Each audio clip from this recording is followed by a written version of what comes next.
The following webinar was recorded as part of the original implementation of IWISH and has been made available for informational purposes only. Some portions of the original recording have been cut to ensure participants' privacy. References to the Lewin Group, implementation team, site liaisons, PHL, Google Drive, and some forms are not applicable to the demonstration extension effective October 1st, 2020. Terms and conditions of grantee's cooperative agreement supersede any information presented here. Please see the IWISH Operations Manual for the most up-to-date implementation information. Working with residents who have depression and/or anxiety. As many of you may remember, late last year we sent around a survey to learn how can we better support you? What additional training, support, tools could you use to better support your residents on site? And overwhelmingly, mental health was a common listener. So the great thing about Christy is she knows exactly what you all are going through. She's been a wellness nurse on site, also serving older adults, and so she has lots of experience to share, but she's also interested in hearing about your experience and your interactions with your residents. Great. So here are our objectives. Oh. Hi, Christy. Thanks. No, you're good. I'm not going to read all the objectives, but just want to flash them up for you all to see that, again, we will be talking about depression and anxiety. Christy's going to share some tools that you all can use, resources. Some of you all I know, particularly the Allen Temple Arms site in California, use the RAP program. So we're going to talk a little bit about that. And then last month, Christy mentioned brief action planning, and so we'll go through that again, particularly focusing on using it with residents that have depression and anxiety.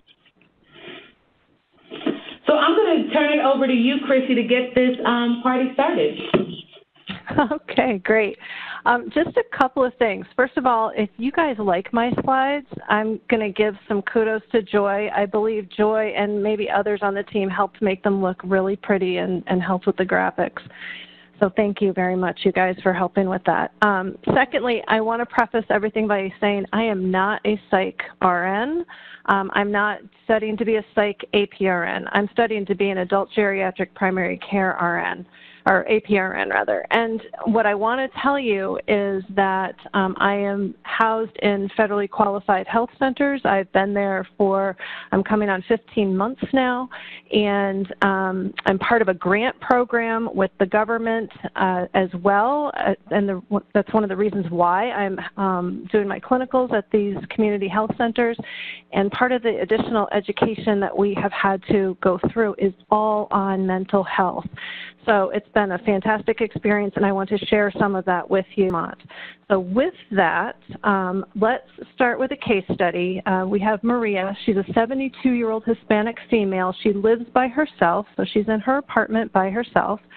Her past medical history, you get this from your resident wellness director. They give you a short, like, elevator speech version of what they've learned so far. She has diabetes and hypertension. She has chronic kidney disease, but we don't know how advanced it is, anxiety and depression, and post-traumatic stress disorder. So she's had some event in her life that has caused her to suffer from PTSD. So just based on this very, very high-level brush overview, before you go in to see her, what kind of information would you like to learn about her during your initial assessment? So if you guys can chat in, that would be great.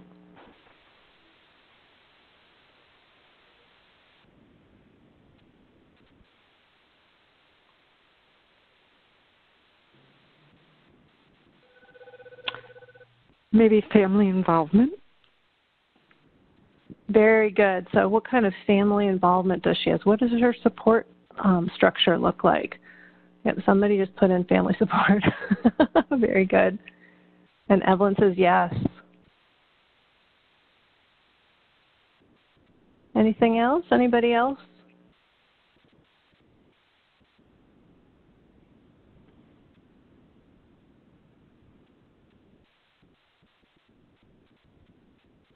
I think that one of the things, somebody put down, Evelyn, thanks again, her religious affiliation. That's a great one, because that is where a lot of folks do pull a lot of strength and support from, is from their religious community.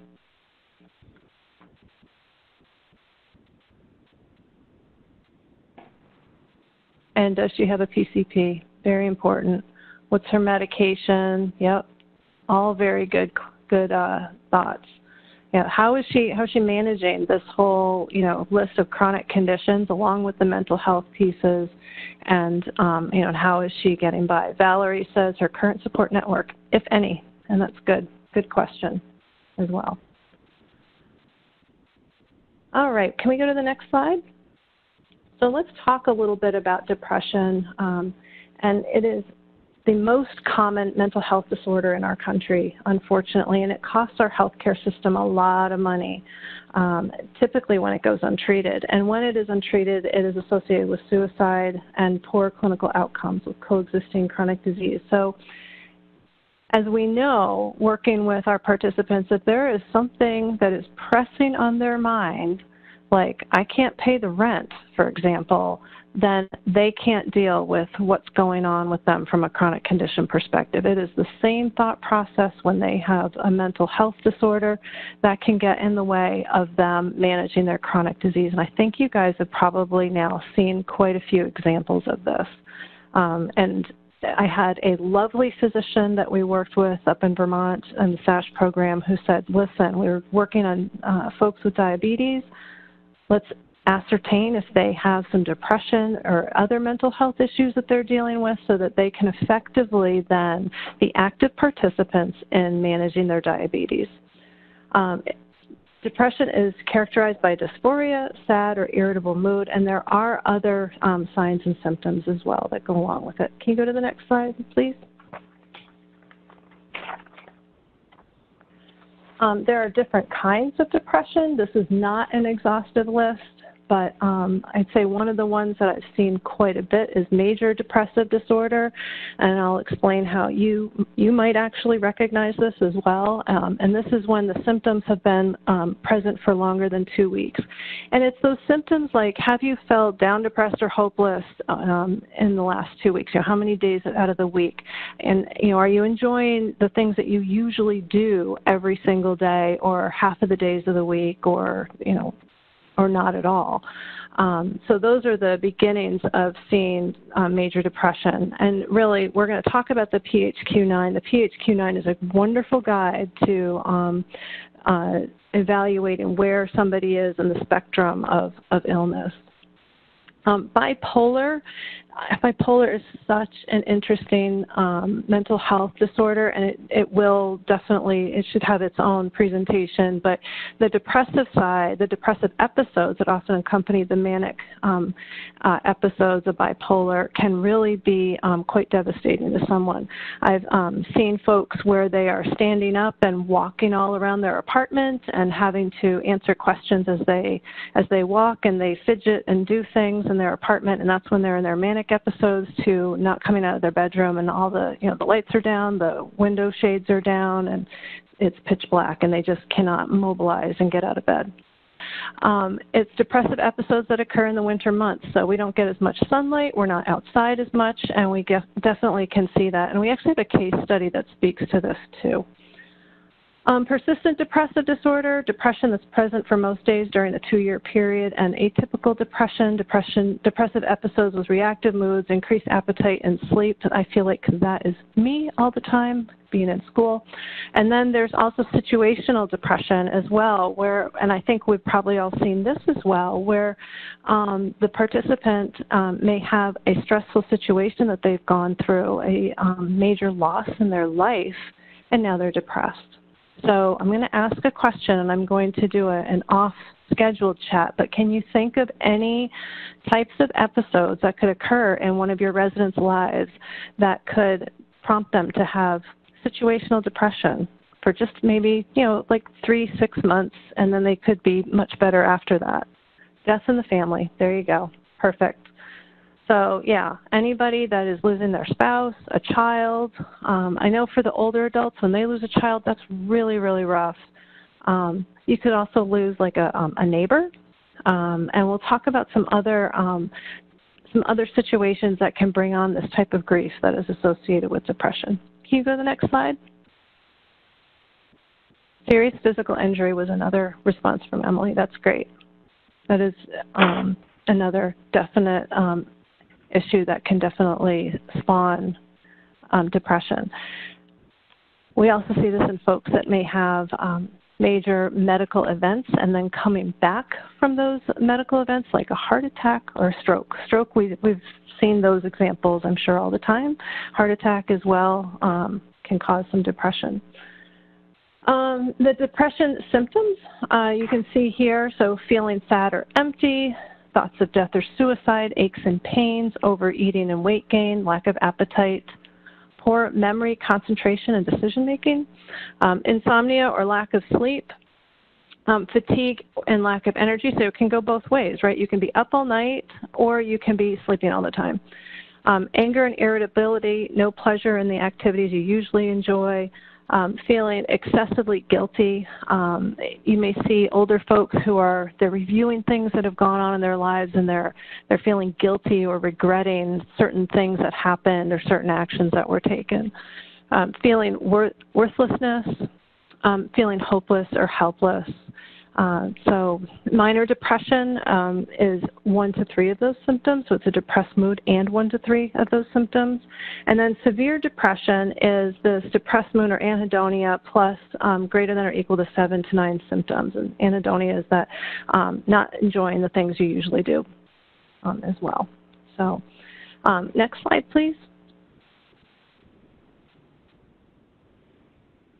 So I wanted to talk just high level, very briefly about some of the medications that you may see, because there's a few things that we as nurses can monitor and keep our eyes open for. This is not meant to be a lesson in pharmacology or pharmacotherapeutics at all. It's just to be a reminder of here are some of the medicines and the most common ones that we see.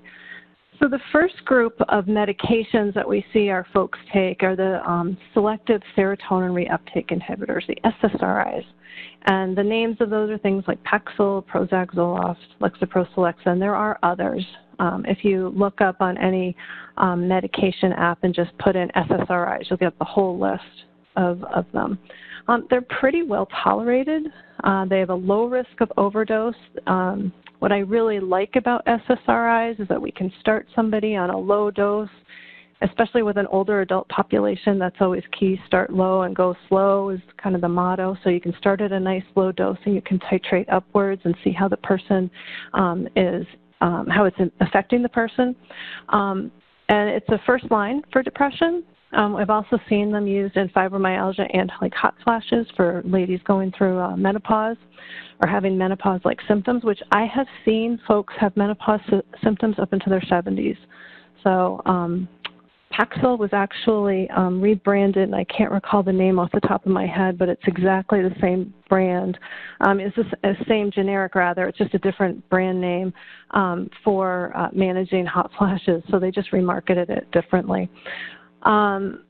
And the therapeutic effect is seen 3 to 8 weeks after initiation. So if you have somebody that's starting on a medicine, or maybe they're even switching, they may ask you, how long is it going to take for me to feel better or see an effect? And really, I would say tell them a month to be on the safe side. Give it a month, and then let's check back and see how you're doing.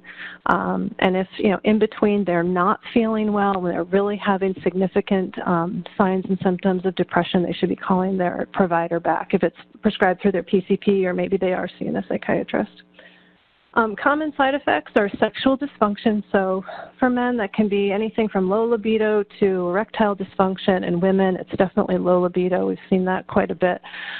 Drowsiness, weight gain, insomnia, anxiety, dizziness, headache, dry mouth, and blurred vision. So these are all symptoms that in older adults we don't really want to see, but again, this is a risk-benefit discussion with folks, and if they really need the medication to get mobilized forward, maybe they only need it for a certain period of time as well. So that's something to keep in mind. And that's a question that the participant can ask their primary care provider or the psychiatrist, whoever is ordering the medicine for them. They cannot stop the meds. They cannot just stop say one day, I'm not going to take these anymore. They need to do a taper. If they don't like their medication, it's not making them feel good, again, that's a phone call back to the primary care provider or ordering physician and talk about how do we taper off this. And it usually takes, like I've got up here, 2 to 4 weeks. They can suffer from a discontinuation syndrome, and that's like flu-like symptoms, just not feeling good. If they're wondering what's going on, they can have, sweats and dizziness as well. But the biggest thing I've heard is that I feel like I've got the flu, and that's because they've just stopped their medication cold turkey. Next slide, please. The other group, the second most common group, is the serotonin norepinephrine reuptake inhibitors, SNRIs. And before I go into SNRIs, you're probably like, what's the difference between SSRI and SNRI? Well, it is the neurotransmitters. So SSRIs, they affect the serotonin, and SNRIs is serotonin and norepinephrine. Years ago, and maybe even still, depression was considered, oh, you've got a chemical imbalance. Well, these medications are here to help straighten out that balance, if you will. And so that's why these medications have had such a good impact on folks with depression, is that they're specific for these neurotransmitters. It's pretty interesting. Evelyn says, this is why it's important that we do medication reviews and talk to residents about what they're taking. Amen. I love that. Thank you. So, yeah, you guys are like front line right there, eyes in the home, and you're able to see what's really going on. And isn't it fun when you ask somebody, say, hey, why are you taking this medicine? Do you know why? And, it's interesting to hear some of the reasons or the rationale. Some of the examples of the SNRIs is Effexor, Pristiq, Cymbalta. These are the recommended initial therapy for major depression, so it's kind of a step up. And again, the common side effects are nausea, dizziness, high blood pressure, headaches, sexual dysfunction. And again, these can have a discontinuation syndrome. So a great nursing intervention, Evelyn just mentioned this right now, like good medication reconciliation, talk to your participants about what their meds are, why are they taking them. But here's another one, blood pressure. And that's, you guys all check blood pressure, and that's one of the common side effects with the SNRIs. Next slide, please. And to continue with the thought process Evelyn just brought forward is conduct a medication review. This is how we can support our residents that take these kinds of meds and take meds in general, really. So why are you taking this? Do you understand why? And what side effects are you experiencing?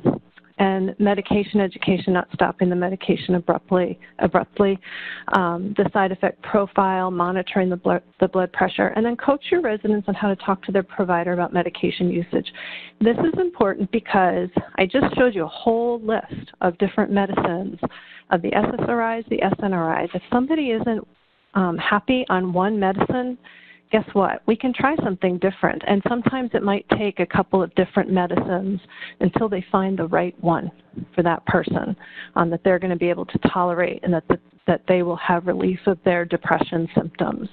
So it's really important that as they're starting to start a new medicine and titrate it up, that they are having that kind of discussion. They feel comfortable having that kind of discussion with their provider. You can go to the next slide.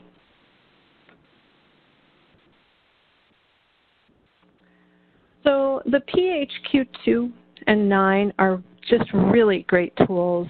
I use them every single day with every single patient that I see in my clinicals at the primary care office. Weaving those first two questions into your line of questioning is really helpful. I know you do the screening on an annual basis, but as nurses, if you are getting the sense that somebody is starting to have an exacerbation, if you will, of their depression, or this might be a new onset for them, you may be able to pull those two questions by saying, have you felt down, depressed, or hopeless every day or half the days in the last few weeks? You can start that conversation and realize, I think now we need to do a full PHQ, like the official, pull out the form and let's do it. The use of the PHQ-9 is really helpful to bring the results to your residents' understanding so that they know what their current state is, and then they can see how it's related to their treatment. And you can see here's the PHQ-9 management summary, the score, the severity of depression, and then any comments. you can see here that if somebody scores greater than like 15 to 19 and 20 to 27, that's moderately severe and severe. And those folks really, if they're not already on meds, they should be going back to the doctor and having a discussion with their doctor or APRN or PA. And the other thing is if they're on medication and they are still scoring this high, something's not working. We need to look at the plan of care for this individual and see what else can it be. And as you can see in these moderately severe and severe levels, it says warrants active treatment with psychotherapy, medication, or combination. That's evidence-based best practice, you guys, is medication and therapy together. It's not just take a pill and I'll feel better. It's the combination of the two.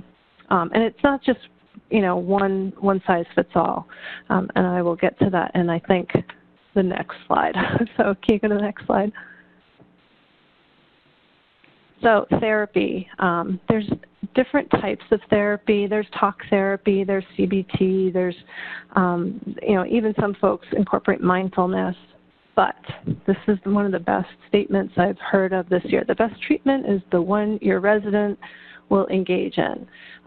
So what are they willing to do? And this is a good discussion for us as wellness nurses to have as well, because they may be very honest with you about what is going to work for them and what will not. So you want to consider, where is the therapy going to be?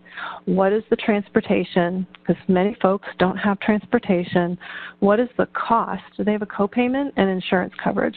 So those are things to keep in mind. Now, if they are involved at a federally qualified health center, that's where they're getting their primary care. A good question to ask is, are there therapists on site? And I've had patients at my primary care office where I work who say, I don't like either of the therapists that are here. I'm like, okay, I understand that. How about a different one as well? And Emily says, remember, IWISH is person-centered, so it's important to engage your resident in the treatment plan. Absolutely true. So it's only what they're willing to do. Some people may say, I'm not willing to do therapy, and they may not be ready right now. But you can always ask later down the road, and maybe they will be. Major depression, like I said, the evidence-based medicine is medication and therapy. And it's, again, what are they willing to do? I think sometimes, too, we've seen patients who they're afraid to take a medicine as well. And we think a medication would really help them. It might give them just a little boost to help move them forward, but they're super scared to take those meds. And that's a great opportunity for another conversation to sit down and educate them and, help them figure out some interventions to help with their mental health now. And it doesn't all have to be medication, but it could be just enough to, again, propel that person forward in a positive way so they can start to feel better. And we'll talk a little bit more about that. Where can residents receive psychotherapy and what partnerships can you form? So this, again, is an opportunity for you all as the nursing team to reach out and find out who the mental health care providers are that are near your community that your participants are able to access. It might be a local mental health agency. It might be mental health, behavioral health therapists in, like I said, the local primary care office. It might be, another private group that they're able to go and see as well. It all just depends on what you have available, and I think that's some homework for you to take away from here is to figure out who can you tap on that is close by. And I also think it's helpful just from a troubleshooting perspective as nurses to have somebody that you can call up and say, hey, I've got this person and I'm thinking, that we need to do something here, or I'm puzzled by this, and that you can, bounce questions off of. So again, primary care offices, more sites are offering behavioral health. The local mental health practices, support groups are great. Anything that is peer-led is really helpful. I didn't put NAMI in there. It's North American, I forget what the M and the I stands for, but it is, I'll get that website to you. They are a peer-led mental health support group, and they are very very helpful. They're available nationally. Anything, like I said, that's peer-led. People want to hear from people that have walked in their shoes as well. Veterans Affairs, they do a lot of telehealth, which is great. And the Anxiety and Depression Association of America, this is a live link in the slide here. There's great education resources, and there's a therapist locator tool in there. So if you don't know who is near you, you could use that tool and find some names as well. Next slide. I want to touch on suicide because it is the 10th leading cause of death in our country, and the CDC has some great resources, so there's a live link here as well for you.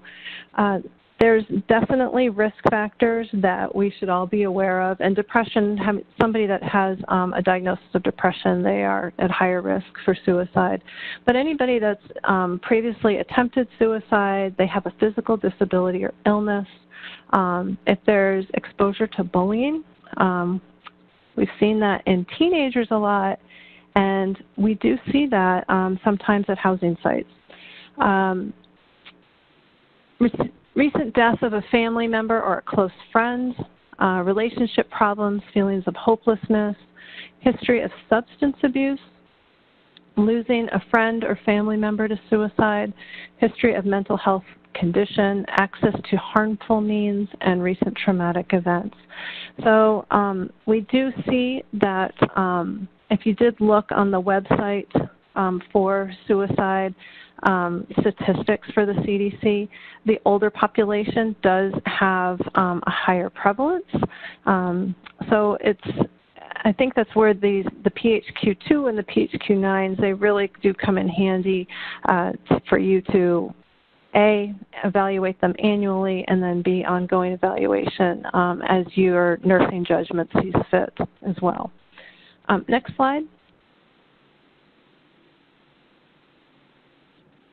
So I don't know if you have worked with somebody who has been suicidal.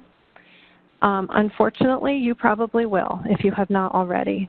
So just a few very basic tips on working with folks that are actively suicidal. You want to demonstrate empathy.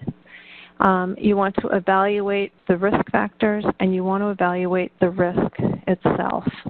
There's a great tool out there. It's called the Columbia Suicide Severity Rating Scale Screener. This is also a live link to it.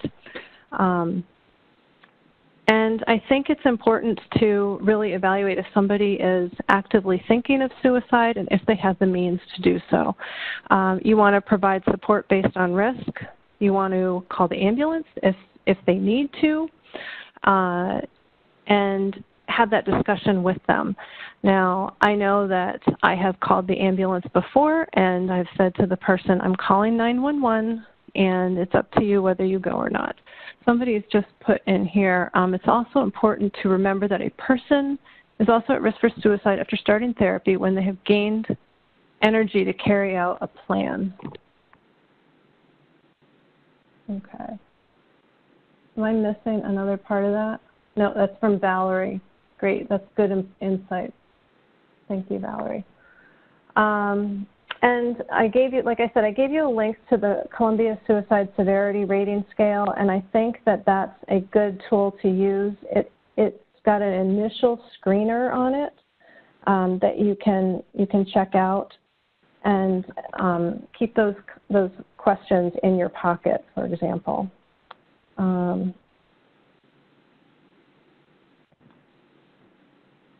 There's two aspects of this. One is looking at the severity of ideation. So you want to select the most severe in the past month. It says no reported suicidal ideation, wish to be dead, nonspecific active suicide thoughts, active suicidal ideation without intent to act, active suicidal ideation with some intent to act, and then active suicidal ideation with specific plan and intent. And then you want to check on their suicidal behavior. And I encourage you guys to look at this. It will help guide you in next steps. It's definitely a difficult situation to be in. And I think that, you know, those are probably situations that you've talked with your site liaisons about, but, oh, and here we go. Thank you. You put the link right in the chat box. So take a look at that. Again, empathy, you also have to watch your body language as well so that you're really engaging and actively listening to the person, evaluating the risk factors, and the CSSRS tool is a great way to do that. I'm just going to pause 1 second here and also talk about just a little bit of safety perspective with you guys. When you're dealing with somebody that is suicidal, make sure that when you're having a discussion with them and you're in the apartment, that you are, they are not between you and the door, that you are, you know, the first one available to the door. And then always, if you're not comfortable with talking with a resident in their apartment, that you have a different place to speak to them. So that, again, is a judgment call, and I'm sure that you guys use your best judgment on those types of situations. Any questions before I get going? You, Stephanie. I think that I know when I have talked to people about suicidal ideation, they have been very open to wanting to talk about their feelings. And again, you're creating that safe space for them. They trust you.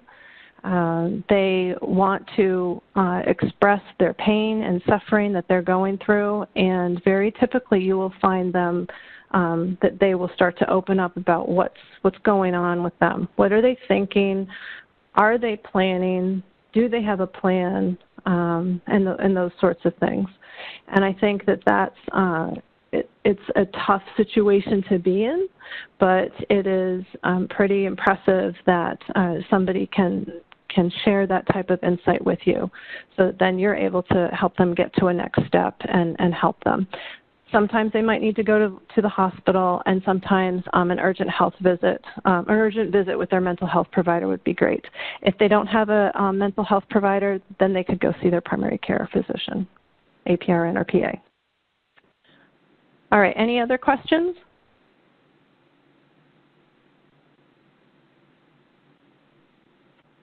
All right, we can go to the next slide. And if anybody thinks of anything additional that you want to talk about with the with suicide and depression, please either chat in or you can let me know after the call. This is a wonderful tool that you could have at your fingertips if you have an iPhone, and I think it's on Android as well. This is the app it's called MD Calc, and it is a great little tool because it has all different kinds of calculators, and one of them happens to be the Columbia Suicide Severity Rating Scale Screener. So you can look that up. You can get it also on your laptop. If you just Google MD Calc, MDCALC, you can have access to that on a laptop also. So it's not just to the iPhone, but it has an app for the iPhone.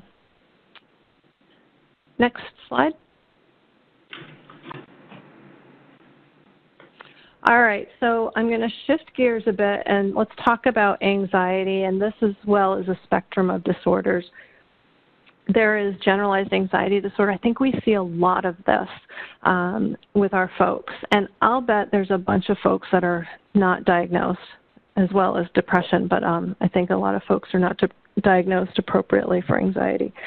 Panic disorder, phobias, agoraphobia, and social anxiety disorder. The best treatment plan, again, is to start with those SSRIs. We want to avoid the benzodiazepines because they have a lot of untoward side effects. They're also controlled substances. That's not to say, though, that we don't see people on these, and we do. I had a patient come in yesterday who is actually on a Xanax taper. So we see folks that, historically we have thought that benzodiazepines were the ways to help folks better manage their anxiety, when now we have better medications to do so. And the best practice is to have some form of behavioral therapy available, or at some point in time. So you might see somebody with anxiety who, it's a chronic condition. They've got to deal with it their whole lives, and maybe they're not actively in behavioral therapy now, but maybe they did it in the past. Or maybe now they're having some struggles with their anxiety and they should do a short stint of behavioral therapy. Next slide, please. So the GAD-7 is another great tool. I love the fact that we have tools to help with these two mental health disorders. And you can ask these questions again annually, and then as your nursing judgment would see fit. And then you can see your scoring is here. 5 to 9 is mild anxiety, and really you can just monitor those folks, and maybe they could use some peer support. 10 to 14 is moderate, so that's definitely something to have a discussion with their physician about, and greater than 15 is severe. It's probably at that point getting in the way of them being able to complete some of their daily tasks. And you can see there's a star here. It says for panic disorder, social phobia, and PTSD, the cutoff score of 8 may be used for optimal sensitivity specificity. So this tool, again, can help us with looking at where somebody is on their treatment plan. Are they taking a medication and still scoring high? Or are they taking a medication, their score was high, and now they're starting to come down nicely, even just by a couple of points. The other thing that you'll see under critical actions, it says right here, the very last bullet point is, do not forget to rule out medical causes of anxiety before diagnosing anxiety disorder. And thyroid disease is another great example. So when we have folks that show up that are having symptoms of depression and anxiety, we're testing things like thyroid TSH, thyroid stimulating hormone, to see if their thyroid is either hyper or hypothyroid. And then the other things that we may test are hormones. So in men, if their testosterone level is really low, they may feel like they have no energy, they're in a funk. And typically, as men get older, their testosterone goes down, as well as for women, estrogen will go down as well. So we can check estrogen levels also. The EKG is interesting because cardiac conditions can trigger events that make patients anxious. And that's always something that especially if they're of the age, which is really greater than 40, we could consider looking at the EKG from a primary care perspective. So it's always something that's always in the back of our minds as well. So again, nice screening tool. We can use it again to see where somebody is on their treatment spectrum as well. Next slide, please.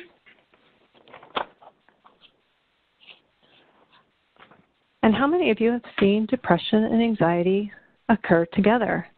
It's pretty common, I think, and there is an SSRI out there that supports both, and I've seen it work really well. It's Zoloft, just to help you out there. And if you're seeing a participant that is suffering from both of the disorders, then this medication might be ordered for them. It does work great. Again, we start low, we go slow, and titrate up. Try to get folks into the psychotherapy, into a behavioral health situation, and then wellness planning. Okay, gotcha, Emily. Thank you. Okay, next slide, please. I'll talk about wellness planning in just a couple minutes. So I think we're going to go back to our case study. We visit Maria. She's disheveled in appearance, slow moving. She's having some shortness of breath. She's got some pitting pedal edema. Her fingers are feeling tight, and you see an empty pizza box in her kitchen, and you also notice empty vodka bottles in her recycling. So some additional information you learn is that she's got heart failure. She's on Zoloft, so that's good. We just learned that that's a good one for both anxiety and depression. Her PHQ score is 15, so she's got moderately severe depression, and her anti-anxiety med is Xanax PRN, and she takes it about 2 times a day. So, and her GAD-7 score is 0, but she does have some anxiety attacks, so she takes her Xanax, and they're almost panic level due to family problems. She's got a son that's incarcerated. So when you see her, her GAD-7 is 0, but her meds are working to a point. What do you think about her? What should we do for next steps? You guys can go to the next slide, sorry.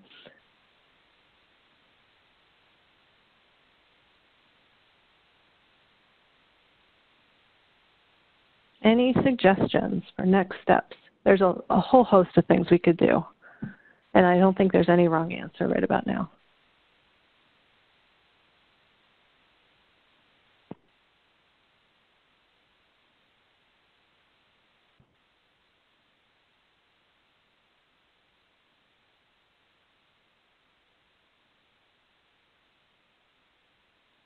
Any thoughts?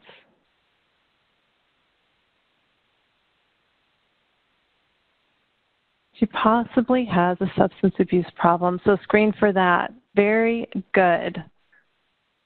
Yep, so we could do that as well. It's part of our assessment. And sometimes we see folks that are having mental health issues. They supplement with substances like alcohol to feel better and manage that way. So that's a good idea. We can also find out, we've got a couple things here. Perhaps suggest yoga as a way to address stress and anxiety. I like it. Follow up with the PCP, discuss therapy, education on heart failure, and support groups. I like that. When was her last PCP visit? Erica says, all very good questions. And we'll get to her. What I can tell you is home health was pulled in. The local mental health was pulled in. Her PCP was made aware. And she was home health came in for heart failure telehealth, so she was put on the telehealth for the home health agency, and then mental health started working with her. And we can go to the next slide after the chat slide, and I'll show you. This is where RAP comes in.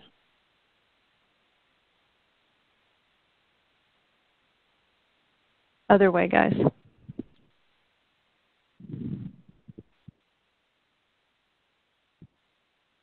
There we go. Perfect.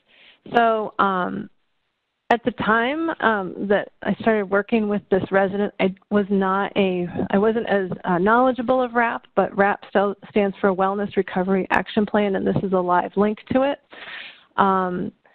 Some of the goals with RAP are identifying simple, safe wellness tools, developing a list of things to do every day to stay as well as possible, identifying triggers, creating a crisis plan, and creating a post-crisis plan. Can you go to the next slide? And there's some key concepts. You can see here hope, personal responsibility. So for hope, no limits to recovery, and there's much to hope for.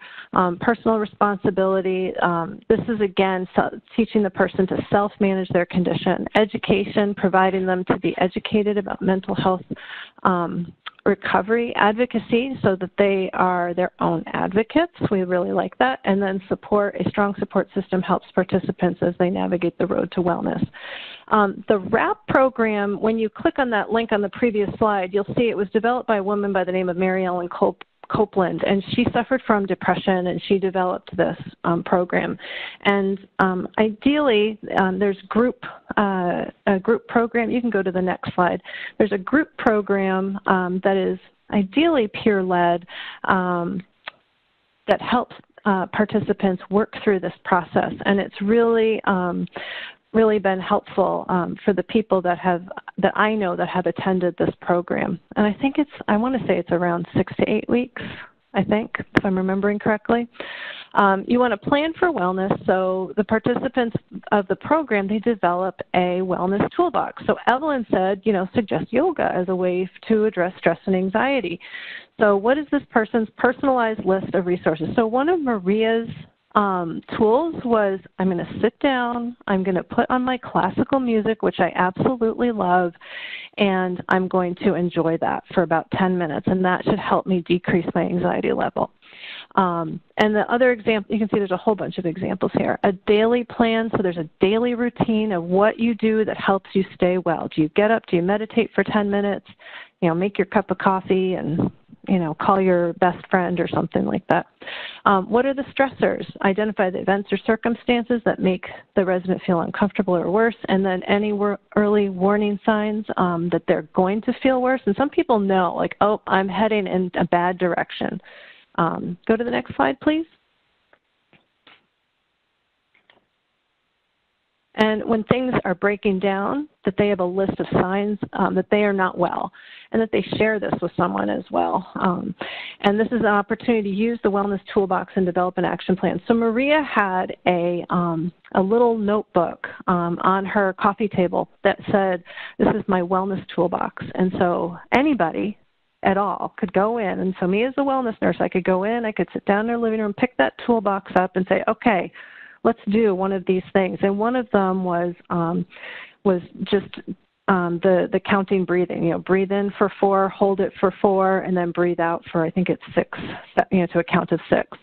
So we would do things like that. The crisis plan, so that they have a plan for when they're in crisis, and there are key folks that they trust that are involved that can help advocate on their behalf. It's like advanced care planning. And then the post-crisis plan. So they may develop that in advance of a crisis, or it could be something that they develop like as they're coming out of crisis, and because they may learn new things as well during that time. Next slide, please.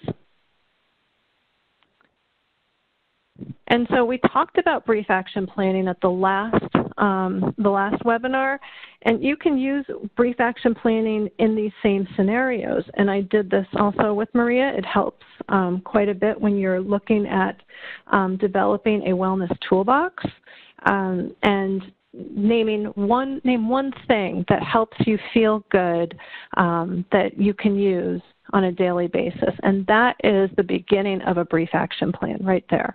I'm going to attend yoga 2 times this week, and that's their goal.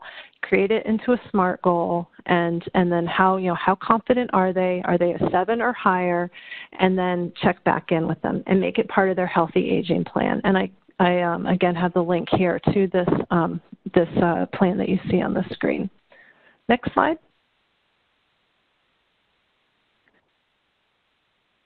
And so I'm going to probably skip over this one so we can get to the next case study. But what are some of the community resources we could suggest? She could definitely go to a WRAP program. Maria could. She could also get involved more with some of the social activities on site at her housing site as well. She was already involved in DNA and the mental health group. So those were 2 things that were suggested. And she wasn't much of a joiner, so we suggested a friendly visitor program and also a friendly phone call program. And she actually chose the phone call, and then she moved it up to friendly visitor. So she was a little bit socially isolated because of her depression. Next slide. So some of the wellness nurse interventions that you guys, some of you have already alluded to some of these things. So empower the resident to advocate for him or herself. Use those PHQ-2s or 9s to score. Let's help Maria make a PCP appointment and develop a list of questions to ask the PCP. Have her drive that discussion. And also they can share copies of their PHQ-9 or their GAD-7 with their primary care. It's great insight. If anybody walked into my office with a PHQ-9, I would just love that. And then schedule follow-up visit after the PCP appointment. Were any new meds ordered, or was there an adjustment to the medicine? Is there any new intervention, and did the person get any mental health support? Like, is that a new thing? Are they now going to behavioral health? Or maybe they're going to a group support meeting. So this is a woman at our co-op, been on our program for 2 years. She's 76, white female. Anxiety is a major diagnosis for her. It's been a challenge. She had multiple urgent care visits for panic attacks. She has a prescription for Xanax. It is 1 daily as needed. Problem was she was too afraid to take it, so she would get into elevated panic attacks. Instead of she would come to see me if I was here. On the days I was not, she would use the urgent care as her outlet for that. So we had some dialogue, and this actually just recently happened, the situation. But we'll go back to kind of beginning, so I'm getting ahead of myself because it's something that happened yesterday. So the root cause of her visits, yes, was anxiety. She was also having some pain, but that was well managed. She was comfortable with those medications, but it was her anxiety. The triggers for the panic attacks were hard to explain initially. They were a lot of times brought on by members within the co-op, situations that would arise, being stressed, afraid of what people were thinking of her, feeling like people were talking about her. Things like this would cause anxiety, and it would turn into a full-blown panic attack. For medications, she only had the Xanax I mentioned, and that was one time daily as needed. I'd been to a physician appointment with her prior and had asked her physician if she would be comfortable maybe providing that like BID PRN or just kind of looking at her meds again. She was not willing. She was not interested. And I don't know that this member would have been agreeable anyway at that point. We can go ahead and go to the next slide. So, information learned. The triggers for the panic attacks, like I said, were the personality issues with other residents. GERD was a big factor. She is very overweight. She's about 278 pounds, and she has reflux. So, of course, anytime she eats in which she was not eating proper meals, she would get this GERD, this attack. It would exacerbate. She would go into anxiety, and then that would end up in the urgent care. The other thing, like I mentioned, was that she wouldn't take her medication if she couldn't talk to me and actually be in my presence to take it. So that was a problem being part-time. For her chronic pain, she was on the Norco. She was afraid to take that. She was definitely more comfortable to take it if I was here with her, but she was concerned that it would interact with her other medications, even though we did multiple education and I wrote out directions for her, so she was comfortable with that. Possibility of an overdose. I do believe that in the past, which she insinuated but wouldn't come out and really talk about it, is that I think she did have issues in the past with those, so these medications also brought fear. So what did we do?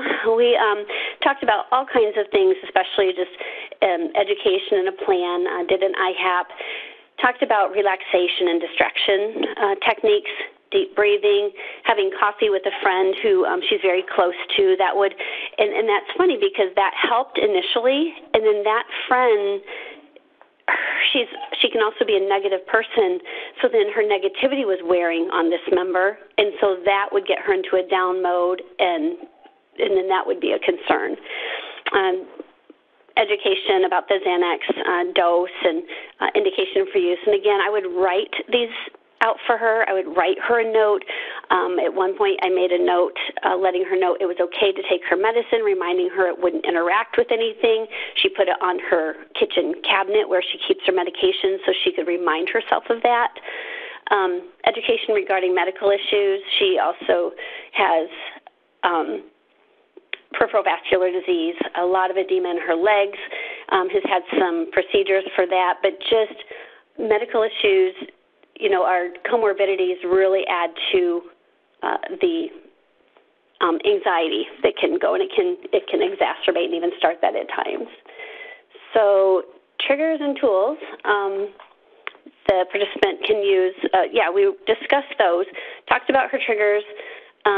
We can go to the next slide because I think I'm going to get ahead of myself if I don't. Yes. So here's where we discussed, and my resident wellness director was involved in this too, about just the personality issues in the co-op. And this was early on. There was a lot of stress in this environment. There were a lot of people kind of paranoid that they were being talked about. It wasn't the same feel as it is now, which I'm happy to say. It has a different vibe now. But we had to kind of work on those personality issues and helping her know how to deal with that. Had to talk to her about making a shift from maybe spending less time with certain people who triggered her emotional upset, and she did that. We went through all the programs that were available to her. We have so much going on here that would help with every aspect of her health, from the weight loss classes. She does attend those. She's a regular attender. She gets a lot of support from that. She's still having trouble with weight loss, but I think she comes more for the support and to be a part of that group, and that gives her a sense of belonging. The exercise class, she is kind of promising to come back into that. That's been an ongoing thing available to her, but she has a hard time committing to that and getting there. But we also have things such as art therapy, trying to get her to connect into those outlets. She seems to do better one-on-one. We brought counseling in for her. She enjoyed that. We brought a dietitian in to help with talking about her weight loss and nutrition. And then I just kind of reiterated and helped support and remind her of what that education was to keep her kind of prodded to keep moving with that. This was a big thing. She was overcommitted. She felt that she could do everything, superwoman. So we talked about what she was involved in and what she could do to get to a point where she could give up some of those responsibilities and take care of herself. So her famous quote to me would always be, well, you know me, I just take care of everybody else. So I had to turn that around and say, yes, but Addie, or remember, no one's taking care of you. So I said, you need to take care of you. So we talked about what she could do. The biggest thing that she did was step back from some responsibilities. And you may be able to relate with some of your members who are just really involved in their facilities, co-ops for us, where they have a board that they serve on and all these duties and chair positions and whatnot. So she stepped back from serving as a secretary, and it was such a relief for her. She felt at first as though it was a failure to step back, and then when I reminded her of how many years she's been here and how involved and how helpful she's been, and helped her to understand that, at some time we just need to step back and let others have an opportunity to do those things, that worked. And once she stepped back, there was a big relief on her part. She was also the bingo caller, which for those of you who work facilities that have bingo, you can understand that this is a very fun but stressful time for people. Those bingo callers, boy, if you make a mistake, they just step on your toes. So it can be very stressful. So that was another thing that constantly was just a burden to her, even though she thought she enjoyed it, really needed to step down from the stress of that. So now she's a bingo player and enjoying that much, much more. So we can move to the next slide. So her current status, and I will update this because as of yesterday, this has a little hiccup in it, but before yesterday, she had gone months without needing to visit the urgent care for her panic attacks. She was doing so much better when I would see her, when she'd come to see me. She would have issues now and then, but she'd be able to just talk right through it. Just a significant improvement and difference in her. So the process when encountering these triggers was I would have her kind of sit and evaluate herself. So I'd say, okay, so when you're stressed, when you're anxious, kind of stop for a minute, get away from the situation, think about what's going on. When did you recognize this starting? What was the trigger? Can you identify that? What should she do instead to decrease the trigger? So if it was within her power to change the environment or correct something or fix something, that she could do that rather than focus on the problem itself, try to get her focusing on, okay, what can I do? What's within my power to help with this? Can I use my medication? That was actually the first thing I started going to with her is, did you take your medication? So she would carry her medication with her everywhere she went. It would always be on her, but she would never use it. So one time when she came in, she was in a panic attack, and I said, okay, how about if you take your medicine while I'm here with you, let's check your blood pressure. Checked her blood pressure, it was sky high. Took her medicine. We started talking about what happened, what triggered it, what she can do next time. Before you know it, after about 30 minutes, she is calm, she is relaxed, take her blood pressure, and it's perfectly normal. So I did that so that she'd be able to see and feel safe taking the medicine, that she wouldn't have a fear of that, and it did seem to work. So like I said, months went by. She was much more self-aware, and she felt good about taking some responsibility for herself. So things were going good. we can move on.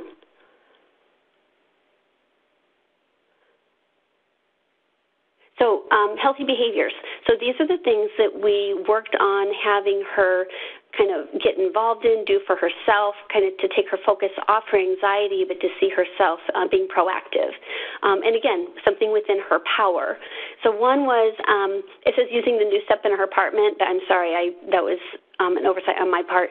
We have the new step machine here at our complex.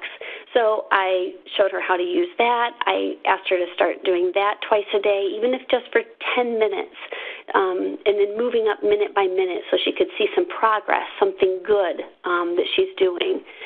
She started participating in this puzzle group, which is awesome. Now it's so going so well that they've started 2 different puzzles in the co-op in different rooms, and people will just go down and work on these. It's been one of the best activities that have started. One of the members just took it down. In fact, it was her. She took the first puzzle down to the community room, and before you know it, there are multiple people down there just sitting for hours working on it and talking about themselves, their family, and laughing, and it's been a very good thing for her to have that connection, especially to have been the one to start it. It may seem like a small thing, but for her, that was her contributing, and now she sees everybody enjoying it. So she'll often say, yep, I brought that first puzzle down. So it really helped to give her that sense of contributing. And then a constant is working on weight loss and nutrition. She is a comfort food eater, which I can relate to, so we get along very well with that, and I can understand what she's going through. So we've talked about those things that we can do to battle that, to identify when that's why we're eating and how to change that behavior. So that's an ongoing. Key takeaways, active listening. Really important to investigate the root cause of their problems. Why is she having this anxiety? What started it? When did she recognize that? Build rapport. She trusts me, and we've now had a relationship for over 2 years, so she feels very comfortable with when I tell her it's okay to take this medicine, to take it. The part we're trying to get away from is her needing me to be the one to tell her. So I'll share in a minute what happened yesterday, and that'll make even more sense. Identifying an opportunity for their education and coaching the participant with their challenges. So me and my resident wellness director, Dorinda, communicate very well, very open. She is just a plethora of information when it comes to resources, and I appreciate that so much. But we have worked together with Addie. She works separately on things than I do, but we convene and kind of discuss how things are going all the time, and we both have seen such a difference in her progress. And is that the last slide for me? I just want to make sure before I share one more thing. It is. You're at the end. Okay, so I'll be really quick because I know I talk. Go ahead. I'm sorry. So this is really good because this member came to me just yesterday. I'd come back after having 4 days off over the weekend, came back. I walked in at 8 o'clock. She was in at 8:01, in the worst panic attack I've ever seen her in. She couldn't think straight. It was hard for her to talk. I sat her down. First thing, have you taken your medication? No. Okay, take it right now while you're with me. We did the whole blood pressure thing, spent that time talking. In that conversation, what I didn't realize, and this is so interesting, is that remember I said she'd gone months without going to the urgent care for her anxiety. And so I'm thinking all this time it's real good because she's saying the right things, we're talking, we're working through those situations. Then I find out a piece that I had completely missed and been unaware of. In talking, I asked her, so what triggered it this morning? Was there an activity? Did something happen? She goes, no. She said it was when she got in the shower. She took a shower because she was going to the doctor's. And when I had been in there the day before, I noticed an odor in her apartment, and she just told me it was her clothes. She had to do her dirty clothes and done laundry. And I thought, okay, because that's exactly what it smelled like, but she said she was going to do it. Well, that's not what it was. It was actually her. And what I found out was she had so much anxiety and a feeling of claustrophobia getting in the shower, even though she would leave the curtain halfway open, that she would go into a panic attack just at the thought of taking a shower. And I had missed it because she always looks well kept. She dresses, just fine. Hair's always done. But she had not been bathing because of her anxiety. So, this was a huge oversight. I just didn't realize, but what a learning experience. So she was in such a mess, and I knew that there's no way that she could go and meet with her doctor and remember the information, nor share with her the extent of what was going on. So I went with her to her appointment that morning, talked with the doctor. I made a bullet point list, gave it to the doctor. I'd printed it out, given it to her so we could review it together, because I knew her time was going to be short. We went through pain, anxiety, her GERD, diet, her weight loss, everything in one visit in bullet points. And she really reiterated everything I'd been talking about with this member and all the education. So it was so nice to be a part of that, but a really good learning experience for me that, I didn't even think to ask her 3 months ago about her bathing, or didn't even pick up on it in the last 3 months. So the good thing is she has not been using the urgent care for her anxiety. The other thing is, though, without that underlying cause being identified, it's still brewed underneath and had to be addressed. So she's having all kinds of changes with her care, some new medications, and we continue to work on that. But overall, I think she's just a huge success story. She's put a lot of work into managing that anxiety. And that's all. Sorry it was so long. No, that was great. Thanks so much. So we can go to the next slide. And I think, I'm thinking, how could you ask about that? That's a tough one. You ask about activities of daily living and, are you able to shower yourself? Well, yeah, I can shower myself, but do I do it? Yes, exactly. So I can answer the question right, and she will still never know my secret. Right. So how do you get to that, I think, is a good, and Stephanie says, Pam, don't forget how appreciative the PCP was. And oh my gosh, you got to realize you were like a little shining piece of gold in that visit, Pam. Yeah, she was. And she made many comments that I helped to streamline that visit. And because I could explain what Addie's or her symptoms were, when she would not divulge all the information that doctor needed to hear to know how to treat. Right. Yeah. You guys are the eyes and ears of primary care in the home, and that is so valuable. I just can't stress it enough. All right. So any other comments for Pam? We've got a couple of questions here, like how do you collaborate with participants frequently visiting ED urgent care for mental health issues?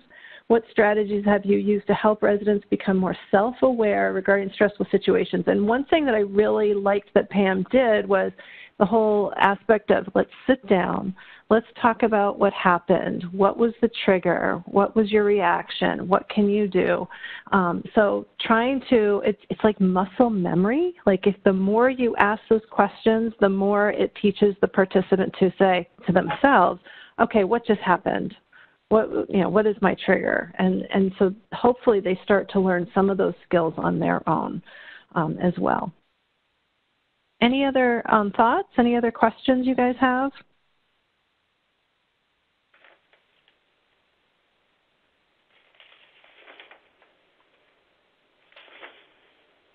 Linda says, it is not my understanding that wellness nurses are allowed to go to appointments with residents. So I am not sure of the answer of that, Linda. I'd have to turn that back over to the administration team here. Hi, Christy. This is Alicia. I'll chime in on that. Linda, that is really an organization-specific decision. So some organizations allow that and are comfortable with that happening, and others are not. So there's no specific limitation from IWISH. It really is just an organization-by-organization decision. And I will make one comment. So the practice that she was a part of is the largest practice in our area, especially our immediate community. It's a practice of about 13, 14 physicians. So in trying to develop those partnerships, That's where sometimes going to these appointments, not only for the members, but also to develop those so that when I'm calling those offices, they know exactly who I am. They know I'm Pam from IWISH. So it helps to put a face to that name sometimes, and also the brand of IWISH.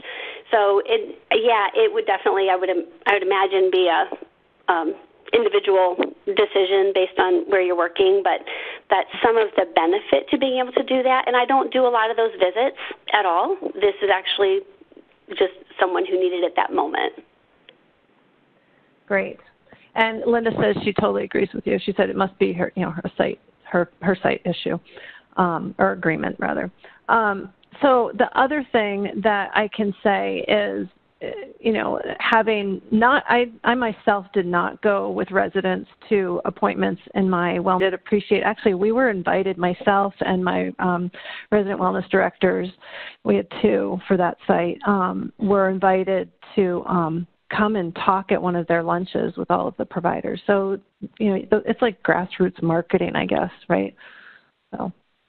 Great. Why don't we go to the next slide, because we're at 3:15, and I want to try and catch the other 2 case studies.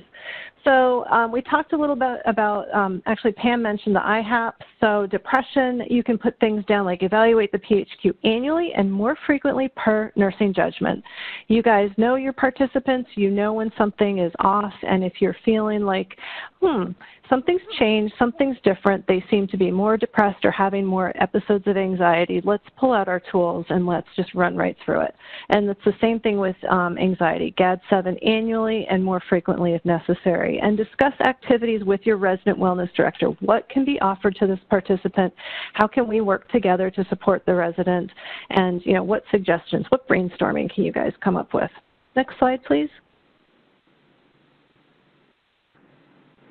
So your community healthy aging plan, look at your prevalence of depression and anxiety, and again, have that discussion, resident wellness director, wellness nurse together, like what programs can you support these 2 mental health diagnoses? And Pam just, brought up a very simple, wonderful program like a puzzle group. Those puzzle groups really, they do take off, and I'm sure many of you have them, but at some point, I think sharing what programs work best at your sites would be really beneficial for you guys.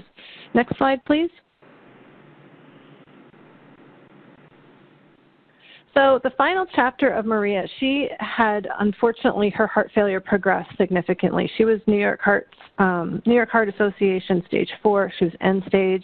Her mental health issues did continue to escalate due to her inability to really manage her meds at home. And so we collaborated, the home health nurse and the IWISH nurse collaborated on medication reminder system. And she took her meds about 60% of the time, but as we know, if you're not taking your meds every single day, it's just not working. We put a WRAP program in place, and the community mental health provider did that. They actually did home visits, which was just wonderful. The local area agency on aging social worker helped her move into assisted living. This was her decision. She made it on her own. She was ready to go.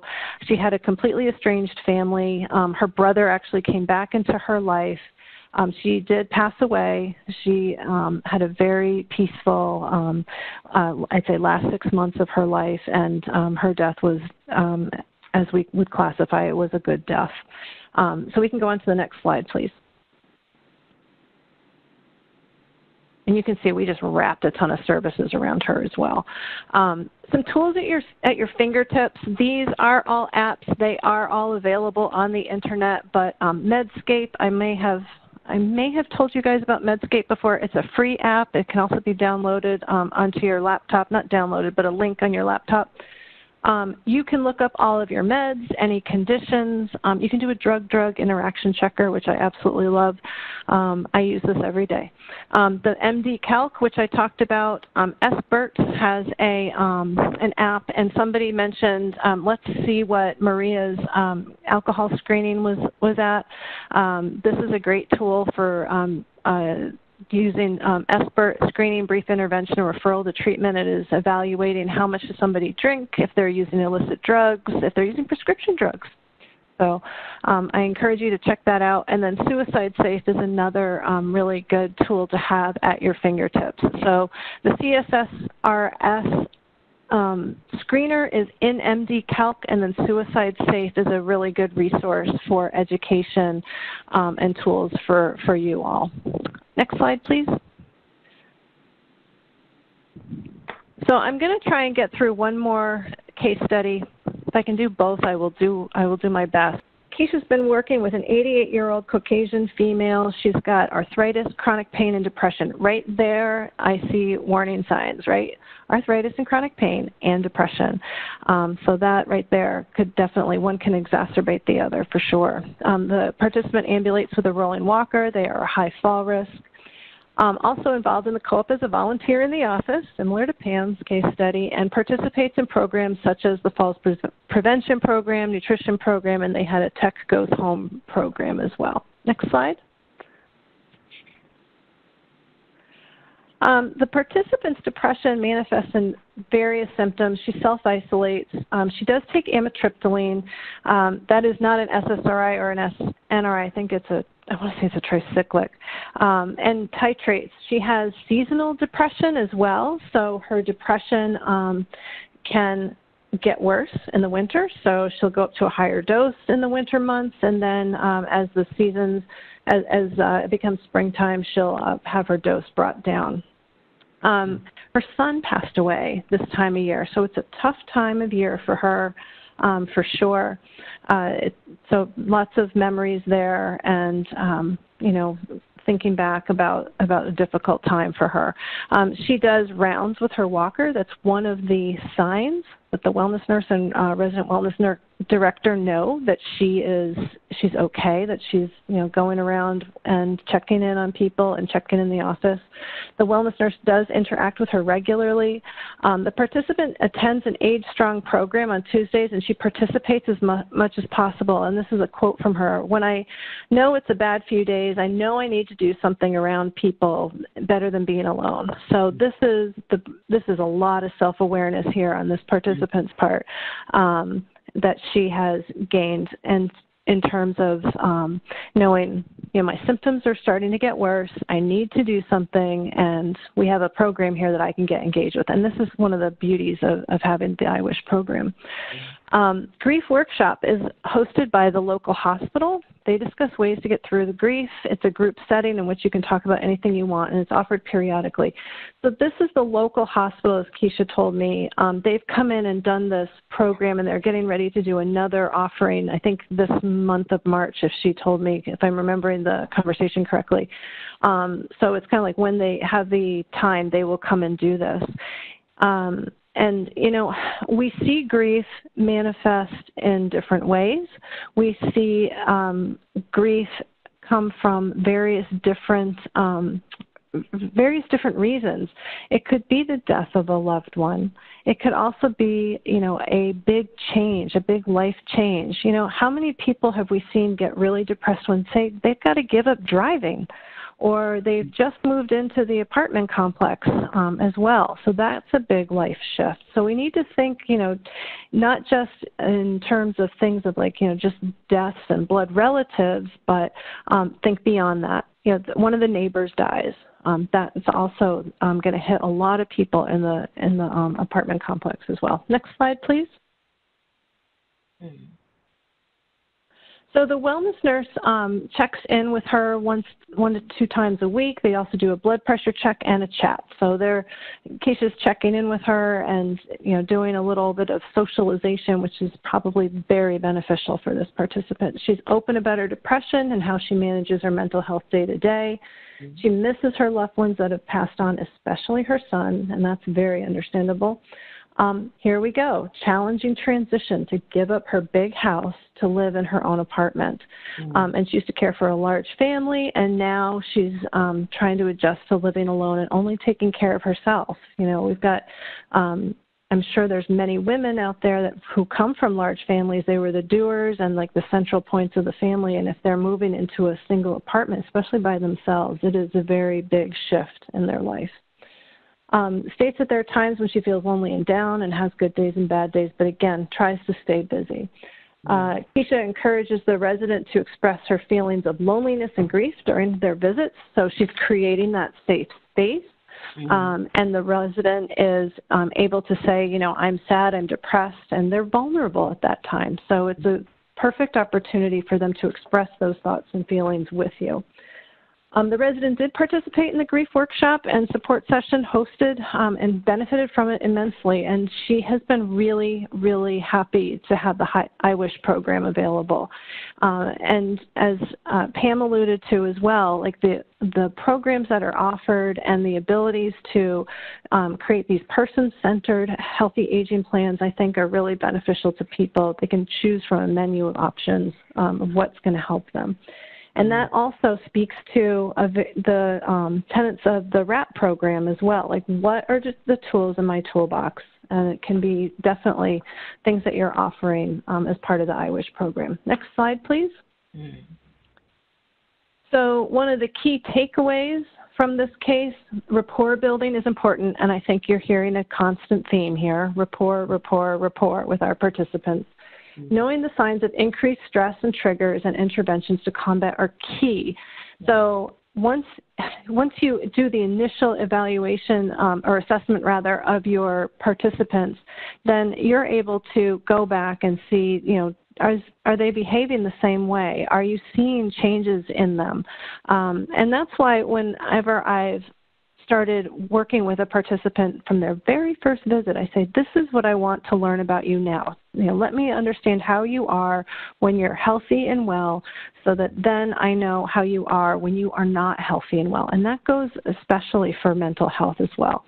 So wellness nurse support, preventive health with mental health, those are things like having those activities and available for the participants to participate in, as well as the participants knowing that they can come to you and they can sit down and you can have those conversations of what's going on. Just like what Keisha's talking about, let's have a little chat, see how you're doing, just a little check-in, make sure everything's okay. And if things aren't, feel free to sit down and tell me what's going on.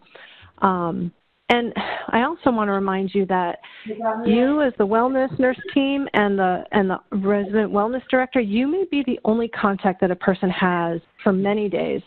And I think we've probably seen this as well, especially those folks that don't come out of their apartment a whole lot.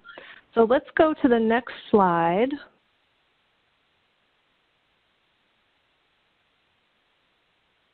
There we go. How do you support a participant with self-awareness, with depression or anxiety, and how do you collaborate with your resident wellness director to provide meaningful programs that address mental health? I'm going to keep going with the next case study, and if you guys want to chime in on these two questions, that would be great. So how do we support participants with self-awareness, with depression and or anxiety, and how do you collaborate with your resident wellness director to provide meaningful programs that address mental health?